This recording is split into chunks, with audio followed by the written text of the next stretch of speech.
Hey guys, what's up and welcome to today's video. Today we're going to be talking about books or series that I have found to be underrated and that no one is talking about. And I think that you guys should read these books because I think that they are great. So before we get into it, if you like videos like this, be sure and give this video a thumbs up and subscribe to my channel. I put out videos every Wednesday and Friday. All right, let's go ahead and get started on the video. So the first book that I want to talk about is Finlay Donovan is Killing It. Now this is a murder mystery that's pretty lighthearted and really funny.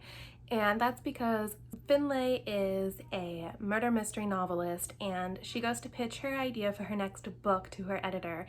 And they're at a Panera Bread.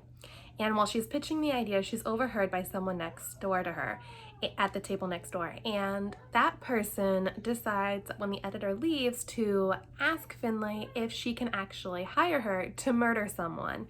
And at first Finlay is like, absolutely not, but then somehow Finlay actually gets swept up into this murder mystery novel because everything goes astray.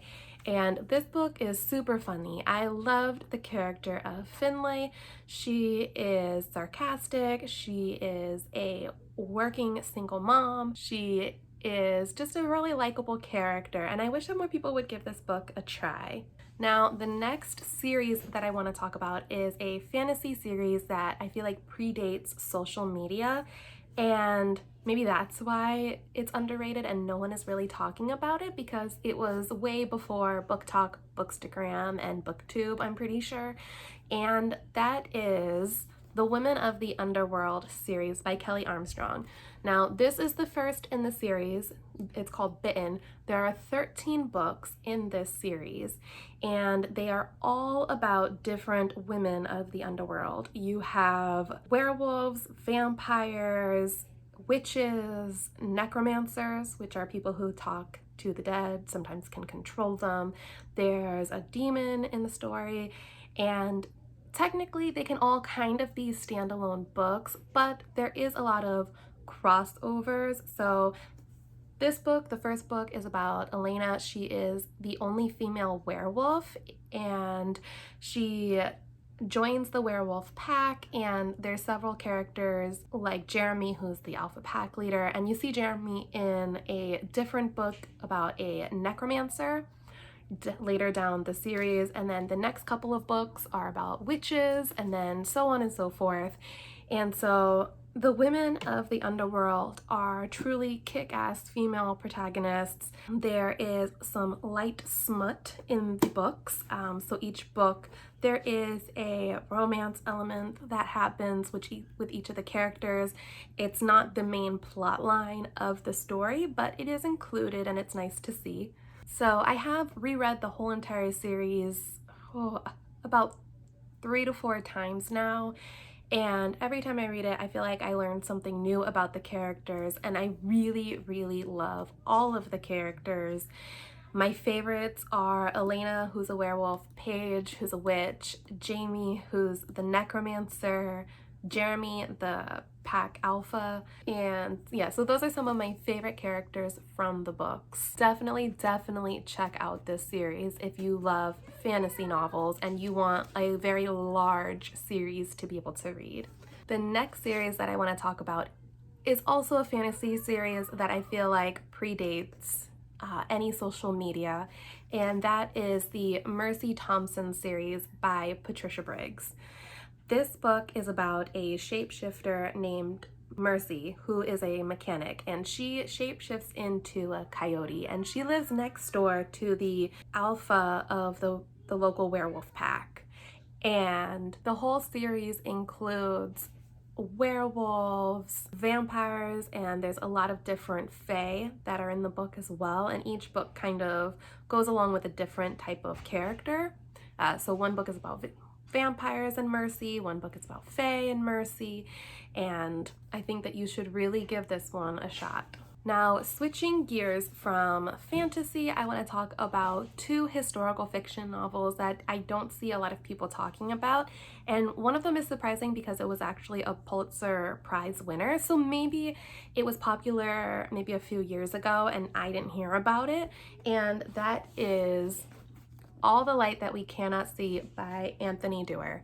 And this book is a fantastical historical fiction book. It's about occupied France in World War II. And the novel is based around a blind French girl, Marie Leroux, and she lives with her father, and it just goes through her, not her entire life, but a good portion of her life. And then there's also the mechanically inclined orphan boy named Werner, and he lives in Germany, and he becomes part of Hitler's army. And the story gets woven together and how they meet. And the story has such a beautiful, sad ending. You get to witness these kids grow up and lose their innocence during wartime, and the author just has such an incredible way with words, and it's beautifully written. I love his use of metaphors in the book, and if you love historical fiction and you haven't read this one, I strongly suggest it. Also, like I said, another historical fiction that I don't see people talking about, and this one is actually based on a true story, and that is Before We Were Yours by Lisa Wingate. So like I said, it's a historical fiction book based on a real-life scandal that happened. The scandal that happened was a woman named Georgia Tan. She was a director of a Memphis-based adoption organization, and basically what they did was they would kidnap poor children away from their families. Sometimes literally the children would be outside playing, and they would just come, kidnap them, and take them away and put them in these orphanages, and then they would be sold off to wealthy families all over the country. Now, this story is told in a dual timeline, so in the past and the present, and it takes place in 1939.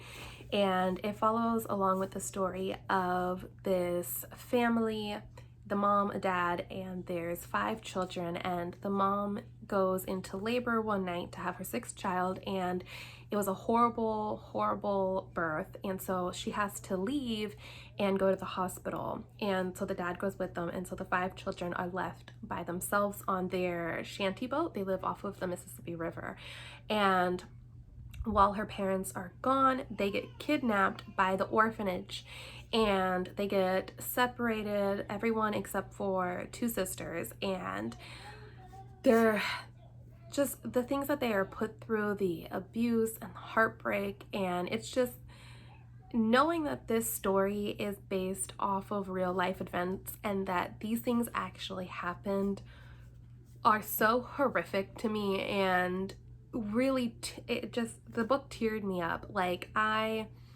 it was such a sad book, but sad in a good way. I don't know how to put that, but I really kept wanting to read more to find out what happened. And then in the present storyline, we have this woman who gets interested in what happened with the orphanage, and she wants to basically put the family back together again, and so you kind of see that unfold. And like I said, it's heartbreakingly beautiful, especially because it's based off of true life events that actually happened. And the last book that I want to talk to you guys about, I have seen mixed reviews on this book when I actually do see people talk about it, but I really liked it, and I think that it deserves more hype, and that is The Whisper Man by Alex North. So this book is about Tom, who had just lost his wife. He takes him and his son Jake to a new town called Featherbanks.